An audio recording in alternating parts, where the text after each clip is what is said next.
Hi, I'm Judika from Denmark through Axis. I've been on the Helpless Colony orphanage for almost 2 months now. It has been a very nice experience to live together with the children and the family here on the home. Learning to cook dal bhat and learn the children to knit and playing football has been very good, and Axis has been very good too. When we succeeded in meeting our coordinator, he was very nice and helping us if we needed any help. So all in all, a very nice experience with Axis. Hej, det er så Marie.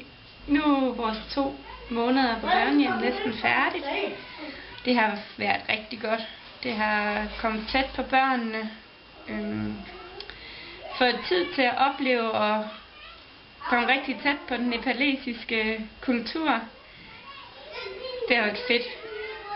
Man skal dog lige huske på, at når man kommer afsted, så lærer man rigtig meget. Det arbejde, du gør der, det er en god hjælp, du gør der. Det er i orden bare at sidde og kigge og tænke på, hvad man skal lave, og tage den med ro. Det er ikke en afgørende hjælp, de kan klare sig selv, hvilket jo egentlig også er dejligt. Men hold da op, hvor er jeg glad for at tage afsted.